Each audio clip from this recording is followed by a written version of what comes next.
Hey, it's GRAE, and I'm hanging out with Rob on Front Row Live.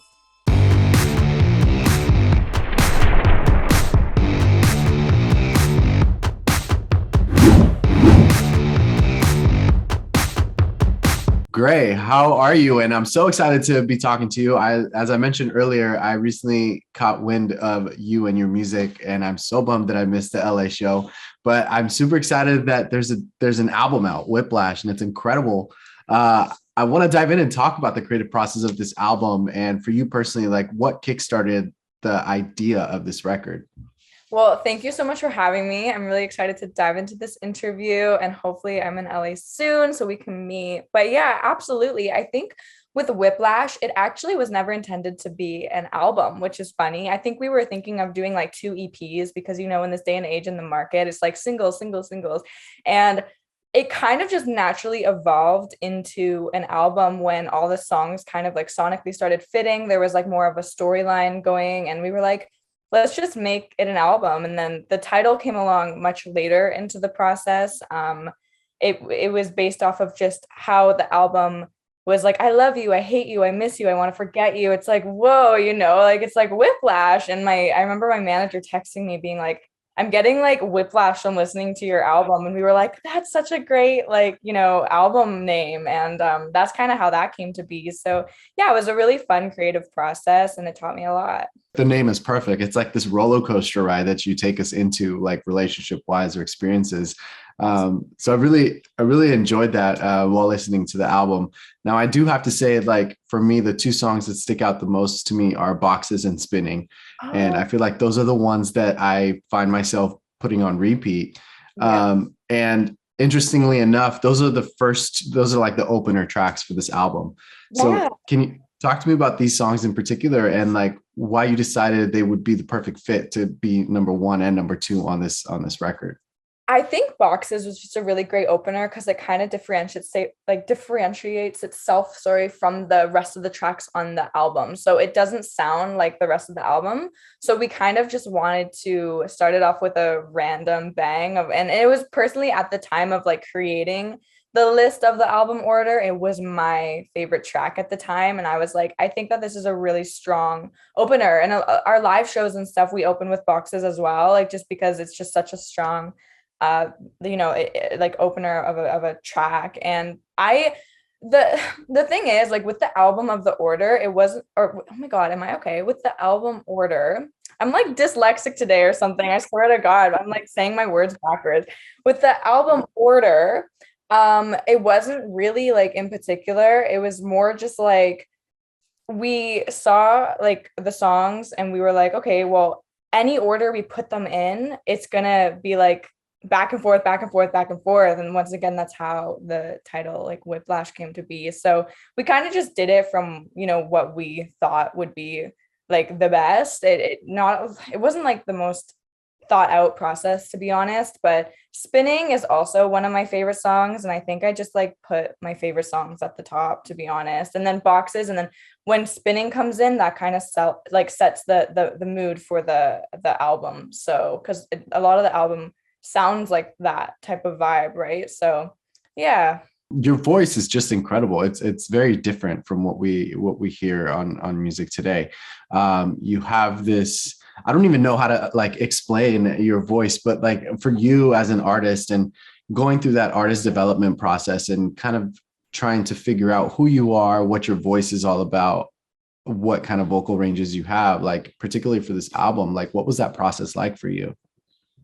Frustrating. I appreciate your comment a lot because I think I've sat with my own voice for so many years. I'm almost like sick of it myself because I'm like, oh, I wish I could do this and I wish I could do that. And I'm constantly getting told, like, you have such a cool voice. And I'm like, because I have no perspective anymore. And it was frustrating writing the album because I've taken a lot of criticism into, critiquing my own voice and from what like outside opinions have said about like you need to enunciate more, you need to sing louder, clearer, sing in different ranges. And with this album, I was really like trying to step outside of what I normally and typically sound like. And it was just me really frustrated with my own voice for a lot of it, to be honest. But it was a growing process. And honestly, like I really appreciate it. And I'm excited for the next body of work because I'm hoping to work with my voice a bit more and branch out even more. But yeah, I appreciate the comment for sure. Was this something that you personally wanted to do and step out of that comfort zone, or was this something that Connor and Derek stepped in to kind of they stepped in and were like, hey, let's try this with your voice during the production process? I think like my one of my co-writers, Willa, she would always be like, okay, like you, because I wasn't that comfortable in my falsetto. I've always been like, I love to sing down low. And Willa was like, you can. And she would like sing it for me. And then I would just like copy what she was doing. And she'd be like, see, you can do it. And so it was definitely motivation from the team. Connor and Derek, they like the first time I ever met Connor, he just like was gushing over how cool my voice is, and he's never tried to like critique it or even really give suggestions. Connor just kind of stays in his own lane. Same with Derek, like whatever I'm comfortable with, but working alongside Willa, who's also a vocalist. I think that's where I really started to be like, okay, I want to do different things and I really want to try to push myself. So that's how that came to be. I'm very shocked that you feel the way that you do about your voice, because I mean, I'm with Connor on this. Like, I don't feel like your voice needs anything else. I feel like that it's just incredible the way that it already is. Oh, thank you. I used to be really like precious with it because I think I grew up always getting told that my voice was so cool. So I had a bit of like a ego with it. And then once I got into the industry and it's so like filled with, it's like saturated with so many artists, and then you start comparing, right? And you're like, oh, she has a cool voice and they have a cool voice and he has a cool voice. And then you're like, am I even like a part of this world anymore? And I think I got way too into comparison mode. And then that's when I was writing the album. I actually just like, I didn't want to go on social media anymore. I didn't want to, because there was people that were releasing songs and I was like, oh, that's cool and that's doing well. I want to do that now. And I had like a bit of an identity crisis. And then I would go into the studio and be like, I want to do a pop punk song, and everyone would be like, what? Like, no, because that was like coming back and I was lost and I was like, oh my God, are people gonna like my stuff? Because it's so like, I don't know, just a bit different from like what the Toronto music scene is doing at the moment, which is, that's not a bad thing. Like, art is subjective. Everyone's doing amazing. I'm so proud and supportive of like my peers in this industry, but I was so inspired by them. I was like, I want to do what they're doing. And then yeah, so I think like with my voice, when I recorded my first EP, we didn't use any effects on it at all, like no effects. The producer was absolutely like no autotune, no editing. So I sat there for hours on end trying to get things right, and I literally was in tears at the end of that process because he refused. We would do takes for like 3 hours until I got it perfect. And now that boot camp basically, I think I've come to like love and how my voice sounds like naturally as well. So I like that part of it, but I definitely want to start like experimenting with different things. Now, the fact that your voice is the way that it is, like, what kind of impact does it have on, or what kind of impact did it have on the writing process for this album? Like, specifically trying to figure out what kind of vocal ranges, vocal tones, and like cadences you were going to do. Yeah, I think it's really interesting because when I write a song, or when we like me and my team together write a song, I just sing what's comfortable to me, and I just come out with a melody or just sing what's comfortable to me. And then that's when Willa will be like, okay, let's tweak this and make that falsetto, or let's hold this note longer. And she's almost like the role of a vocal coach sometimes in the sessions, not gonna lie, because she really does push me to help like, get out of that comfort zone. But there's no real like process. It's kind of just we write the song and I sing what I think would be good. And then if it's comfortable with me, it's comfortable with me. I haven't really thought that deep into it, to be honest. I mean, it's cool. It's cool that it's interesting that you feel the way that you do about your voice, but it's also cool that you're not like I'm at a loss of words right now. I think it's like, I don't know. It's like when people say the album's so great, and I'm like, is it? Because I've sat with it for like a year and a half now, and I'm already on Yeah, the next stuff. So I'm right. like, I think the next stuff's gonna be better. And that's how I am. I'm always evolving. So I'm like, if you think that's good, well, like you're gonna think this is even better. But every artist feels that way with their work. Like when I have Yeah. to perform shows now, I get in back and forth with my manager about like, I don't want to perform that song. And she's like, well, that song's the hit. And I'm like, well, I'm over it. I don't want to sing it anymore. And it's just because I'm bored of it, I think. And I think with my voice, like I've gotten told my whole life that I was such a quiet singer and I like didn't enunciate well. And like so many things, but then it was always like your tone is cool. Like you have something going. So I think with Whiplash, I really just tried to like project and enunciate and like take all of those like critiques and make my voice something. So I think it was just an exhausting process during that time of just being like, I'm sick of my own voice and like constantly trying to critique things. But now I think that I can push myself further for the next project. I hope that makes sense. Yeah. I'm just talking in circles now, honestly, but I'm working with like a vocal coach now, which is something I've basically never like I've never done that. I did when I was younger for about a year. And now I'm actually working with somebody who is also trying to push but also preserve the natural sound, right? Because you don't want to lose that. It sounds like this album is like really helping you kind of figure yourself out. Yeah. And it's great that it is, because it's a great album as it is. But if I'm telling you that it's a great album and you already think the next stuff is even better, like for me as a fan, that just gets me even more excited. I Um, think I have a bad tendency to be too honest in interviews. I should just be taking your compliments, to be honest, and just be like, thank you, next question. But the no, thing please, is, please be real with me. Like, it's just real. Like I'm sure yeah, every artist can relate to just being sick of what's already out because you had to sit with it. So like I wish if I could, I'd be like Prince. I would release a new album every like month. I'm not kidding. And it would be like a jazz album, an R&B album, a pop album. Like I would just do all genres, but you can't do that. I just get so bored so easily. And maybe if I ever get to any type of level like Prince one day, I'll just be releasing shit left, right, and center. But I wish I could release a single the moment I write it. I wish I could just be like, okay, because it's what I feel in that moment. Now I have to sing songs and release songs about an ex I don't give a shit about. Like I don't care about that like guy from like 2 years ago, but the album now has all the songs on it. So I wish I could just get it out. that I mean, that is the realest thing I've heard. Like, it's because it's true. It's true. It's Yeah. like, sometimes like these songs, they're very personal, they're very vulnerable. And like Yeah. when you write them, that's obviously your therapy session. But then after it's out and you're performing it over and over again, I'm sure you get sick and tired of it, especially if you've already gone past that experience and kind of had your closure, and then you still kind of have to like nudge at yourself every once in a while. Like, I totally get it. I remember like when Prince started getting a bit of I'm like a huge Prince fan, but when he started getting traction and stuff and like started coming out with Purple Rain and like those types of albums that were like huge, he was like, I'm not performing the hits anymore.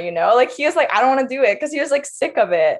But then fans and listeners, they do go to shows to hear those songs. And that's what I have to realize that once I put the music out, it isn't mine anymore. It like becomes the listeners. So I don't want to disappoint anybody. So I'll sing about that dude from 2 years ago over and over and over because it makes someone in the crowd happy to hear it. I don't know. Oh, that's I mean, this is powerful. what you signed up for, so get ready Yes, for it. I know. Well, that's what my manager says. She's like, you're only 3 years in and you're already sick of your songs from like 4 years ago. She's like, imagine being like so much older and like having to sing songs from 20 years ago. Like it's Well, no, crazy. like, what's it going to be like when you have that like number one, like everybody's favorite song, and you have to tour it for the next 20 years? Well, it's so interesting because do you know Tom Cochran, like Life is a Highway? Do you know Yeah. that life is Yeah. like that? Yeah. Yeah. He hated that song like so much and was like, no, no, no, no, no, no, no. Like push, push, push, push, push. And then he eventually released it. And now he has to live with singing that song over and over. And that happens to so many artists. The song they hate the most does the best. It's like so weird. Whenever I'm releasing things like with Room in the Desert, we were like, is this even gonna do well? Because it was like weird. And then it ended up doing relatively well. With Bang Bang, we were like, should this be like on the EP? Like it's different. That song did really well. It's like I can't determine what people want anymore, you know? So I just have to release what I like, I guess. Hopefully people like it too. Oh man. Well, I want to keep talking to you about this album, but it sounds like it's time to start talking about the next one. So next time we get together, we'll talk about the next one. But Yeah. to kind of close us off, like with these 11 tracks that you wrote for Whiplash, like which track would you say was like the most challenging to either write, record, or finalize? Yeah, I mean, I could definitely talk about the album all day. I'm not trying to like, steer the direction to the next project. I just think that, yeah, with Whiplash in particular, it was just a learning process. It was a growth process. And every single song on it, like, obviously came from a place of like healing or like nostalgia growing up. Like, I have a song on there about my dad.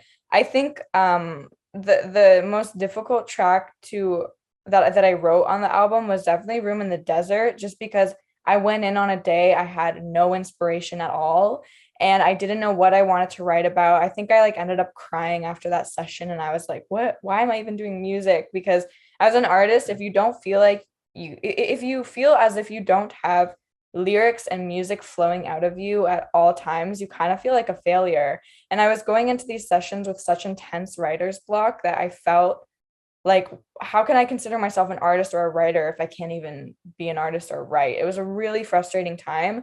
So I went in and I was like, I want to write something about nothing. And I'm inspired by the Cocteau Twins and their song Cherry Colored Funk. And this song makes absolutely no sense. The lyrics make no sense. So let's just like open a Word document and write down random words and make a song out of it. And that's how we came up with that song. And so on a day of absolutely no inspiration, I think I came up with the coolest song on the album because I had no choice to really. I was like, let's just sit here and see what comes up, and that's what came out of it. So really interesting how that works. And I hope that that was a reminder for you that you belong where you're at right now. Yeah, I think there's all like real talk, there's always moments of self-doubt. That was also during like heavy times. So it was like I had no shows going on. I had no external like validation that I was even good. I hadn't released new music in a while. I was like trying to do social media, but it wasn't really working for me. I was stuck in a position of like wanting to do music like this and doing music like that. It was a really confusing like period for me. And I have this like video diary video of me just like sitting there crying. And I like watched it back the other day and I was like, oh my God, I'm so glad I don't feel that way anymore. Because Whiplash really like helped me find my musical identity. And I had to go through that process of ups and downs and like wanting to throw in the towel, but then remembering why I started. And that's just kind of the process of it, I think. But I love what I do. I'm very grateful. I love music and this album taught me a lot. So it was a cool process. And I appreciate everyone who was a part of it and this interview and everything. Like everything that comes after the fact is always it's really cool to know that like people listen to it. I'm like, wow, people actually listen to this. It's so cool. Well, I'm glad that you created this album. I'm glad that you pretty much like discovered yourself within this album. Yeah. And like I said, I'm looking forward to more music from you and seeing how that evolution is. Like, I can't believe it's only been 3 years. So it's kind of cool that I get to still be here kind of early and kind of get to Yeah. see like you grow. So congratulations with this record and GRAE. Thank you so much for taking the time to talk to me. Of course. Thank you so much.